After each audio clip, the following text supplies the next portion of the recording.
End-to-end observability in AWS.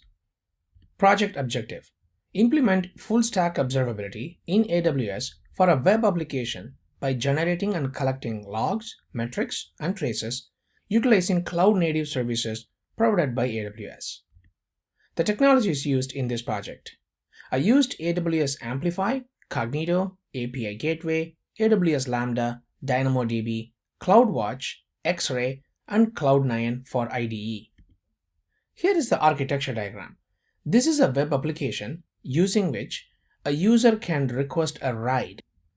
AWS Amplify is used to host the web pages. It interfaces with Cognito for user identity management using user pool.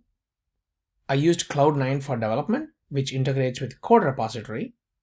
An API gateway is used to front the user requests.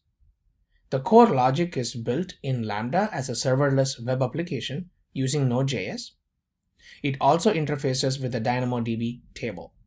Cloud native observability. AWS CloudWatch is used to collect and store logs and metrics. AWS X-Ray is used for traces.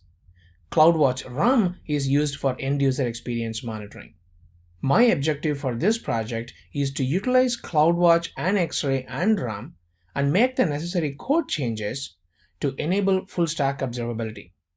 When it comes to metrics, the out-of-the-box metrics provided by AWS CloudWatch for Lambda is more than sufficient. It monitors number of requests processed, duration, error rate, throttle requests, and few others. You can also enable enhanced monitoring using Lambda Insights that provides detailed monitoring such as CPU, memory, and network usage.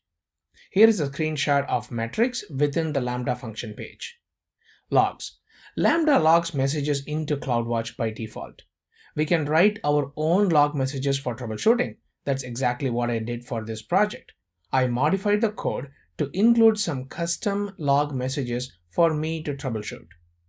Logs can take several minutes to show up in the AWS console. This is something to consider if you are working on a real-time monitoring initiative. There is an option to tail the log live, but expect a few minutes latency. Here is a screenshot that shows the logs viewer within CloudWatch. And here is a screenshot that shows some of the code modification I did to insert custom logs. Traces. AWS X-Ray can be used for tracing, but it is not enabled by default. We have to enable it using AWS console. Traces can be visualized to identify which calls within function execution are running slow. It can be very useful during troubleshooting.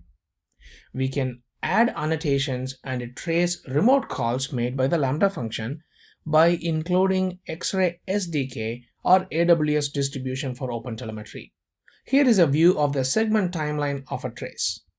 The real user monitoring can be enabled by including AWS RUM web and copying a code snippet produced by AWS in the client's JavaScript file. By capturing RUM, we can truly enable end-to-end data flow monitoring. Conclusion: use CloudWatch for metrics and logs, use X-Ray for traces. Note that majority of observability implementation can be done via configuration. Note that the logs will not be available in real time as it can take a few minutes for processing. Observability cannot be an afterthought, it must be implemented from the beginning. Thank you.